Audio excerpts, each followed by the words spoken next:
Yes, nongeye kubifuriza ibihe byiza nabaha ikaze nanabashimira ariko by'umwihariko mwe mwakoze subscribe.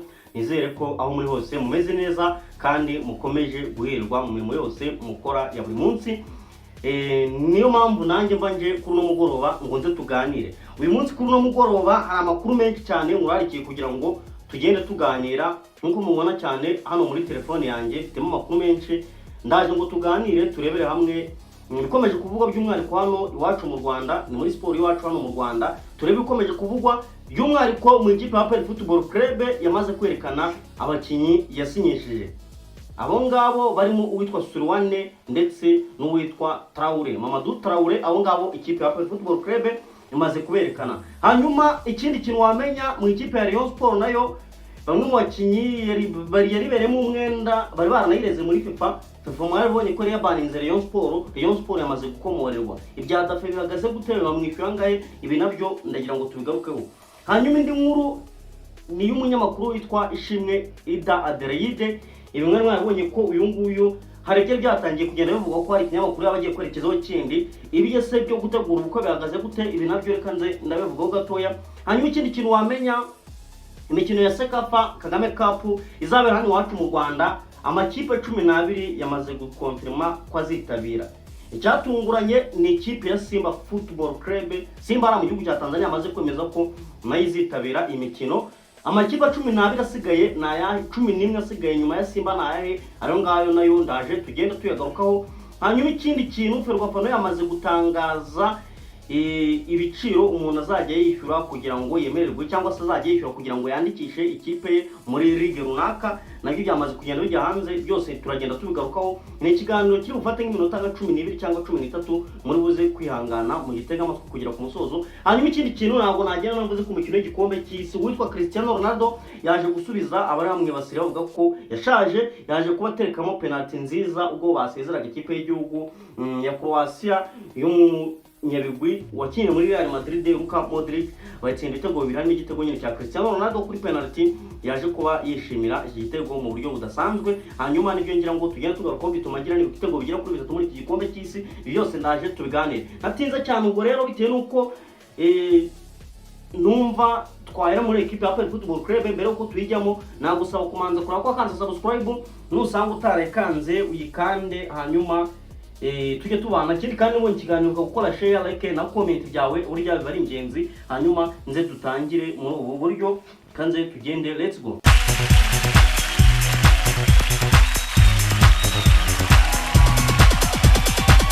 APR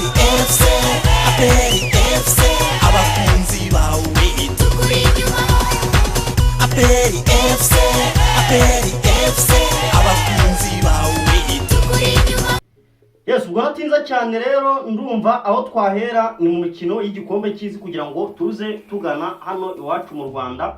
Tugende tugana hano iwacu mu Rwanda. Reka mbere mu mukino w'igikombe cy'isi ama equipe amwe namwe yamaze kugera muri kimwe cy'umunani. Amakipe arimo Maroc yamaze kuhagera, amakipe arimo Canada yarahageze, Abafaransa barahageze, ikipe nka Paraguay yarahageze, Norvège, Brazil, Mexique, Abongereza abo bose bamaze kuba bahagera. Portugal nayo yaje kubihagera. Hanyuma n'ikipe bita Espagne mwabonye ko yatsinze ibitego 3 batsinda ikipe ya Autriche.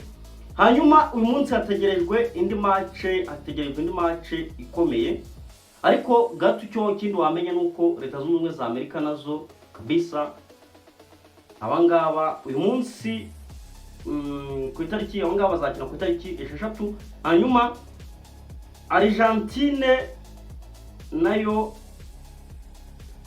na Cape Verde bazisobanura, hanyuma bari buze kwisobanura. Hanyuma Australia na Egypt nabo bazisobanura.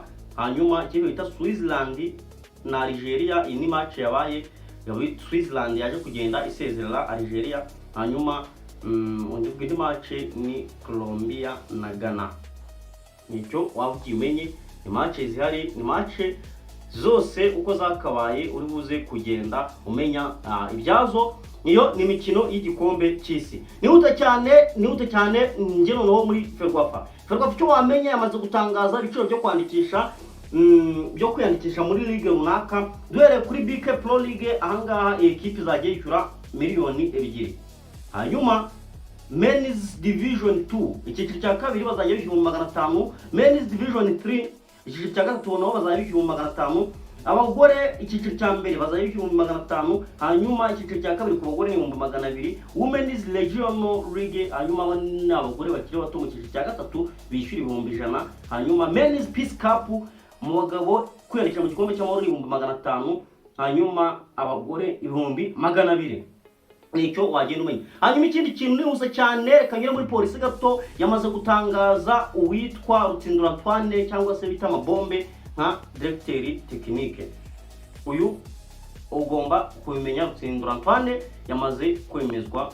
Ni ikipe ya polisi kandi football club yatangaje nk'umubakinnyi baturutse muri Taska, abandi yagiye igura barimo ba Muzungu n'abandi bagiye batandukanye. Ikipe ya polisi yamaze rero kugenda isinyisha bamwe mu bakinnyi bagiye batandukanye. Nibyo kuzanga amaso polisi nta byinshi twayivugaho, ahubwo reka nerekeze muri Rayon Sport. Ariko mbere yo kungana muri Rayon Sport, icyo wamenye nuko umunyamakuru Ishimwe Adelaide yewe bavuze ko yasezeye kuri Radio 10 agiye ku yindi kindi itangazamakuru ahenshi bihabiswa SKFM. Uyishimwe Adelaide yasezeye kubera ko agiye kwitegura ubukwe. Uyu ngo agiye gukorana ubukwe n'umukozi bakoranaga urunamubereye boss, umuyobozi wa radio na TV 10, uwo nta wundi yitwa Claude Hitimana bakunda kwita Hiti. Ishimwe Ida Adelaide rero abangabo bakagiye gukora ubukwe. Ni ubukwe buzaba ku itariki ya 5 September 2026.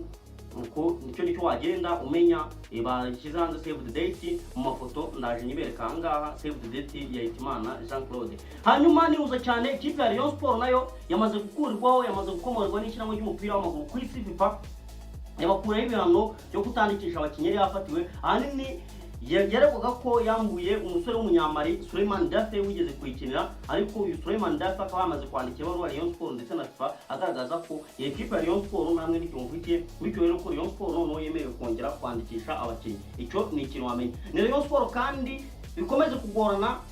Uwitwa Kwizera Olivier bamuhaye iminsi 2 yo kuba yemeye atakomera bagashaka undi muzamu, ibyo birahari. Hanyuma uwitwa Musanga Henry nawe biravuga ko ashobora kuva muri Rayon Sport, arama offer yo hanze afite. Musanga Henry ngo yeravuga ko ibyarangije Rayon Sport biracyagoranye n'ibyo gutegereza tukareba. Hanyuma ni Rayon Sport ku munsi w'ejo nabwo iri butangaze umwataka avuye hariya West Africa, ubu ngo muzamenya ku munsi w'ejo. Natinza cyane ngane ku musozo nihuta cyane. Ni ikipe ya APR Football Club. Ariko mbere ko njya muri APR Football Club reka nyure muri Sekafa Kagame Cup. Muri Sekafa Kagame Cup icyo wamenya, ikipe ya Simba Football Club ni mu kipe 12 zitabira irushanwa rya Sekafa Kagame Cup mu mwaka wa 2026 rizabera i Kigali kuva ku itariki ya 2 z'ukwezi kwa 8 Kanama 2026 nyine uko ndikubwiye. Hanyuma ni ikipe ya Simba yitabira irushanwa nyuma y'imyaka igera kuri 7 ititabira.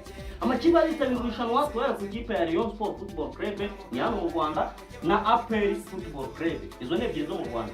Tanzania tuzabona ikipe bita Singida Black Stars, iyi izakina kafu nako izakina Sekafa Kagame Cup. Hanyuma ni ikipe bita Simba. Hanyuma mu Uganda tuzabona ikipe bita Vipers. Hanyuma Al Hilal muri Sudan ni ikipe bita Emelec zirahari. Gor Mahia muri Kenya izanakina na Rayon Day bazakina na Rayon nyine kuri Rayon Day. Hanyuma tukagira ikipe bita Mogadishu City, iyi niyo muri Somalia. Jamus FC iyi ngiyi niyo muri Sudan. Hanyuma tukagira ikipe bita Garde Republicaine, iyi ngiyi niyo hariya muri Egypt, muri Djibouti. Hanyuma nayo ni ikipe bita KVS FC. Ayo ma equipe rero uko 12 azakina imikino ya Sekafa Kagame Cup. Ngenda ngana ku musozo ubwo nerekeza muri APR Football Club. Gato muri Rayon Sport cyo wamenye nuko witwa Henry Musanga n'uwitwa Mudera Kabari guturuka muri Gasogi United, abangaba bashobora gusinya Rayon Sport bakisinya imyaka 2 na Kapudeti kaba kangizeho muri ubwo buryo nihuta. Hanyuma APR Football Club yamaze kwekana umuzamu Butera Nandi Suwane yaravuze, hanyuma yerekana n'uwitwa Mamadou Traoré kapiteni wa Stade Malien. Abangaba bamaze kwerekana kabisa ya APR azabura umuriro, zabiryana cyane, azaba ari umuriro cyane. Ni ikipe izabikomeye, ikipe ikomeje kwitegura neza kugira ngo rero ko yazangana n'izi kipe za Simba na Singida muri no mikino ya kafu ya Sekafa Kagame Cup. Niyo ngibyo nakubwira ndetse no kwitegura n'imikino ya CAF Champions League nibyo ngibyo. Reka ngane ku musozo rero nongera babwire ni mumure ko mwakanda subscribe musanga utari kanzu kandi kanzu subscribe uyikande tuye tubana buri munsi. Nabwira ni mukomeze kugira wabaye n'ubugingo. Asravista ndabukunda cyane, ibihe byiza.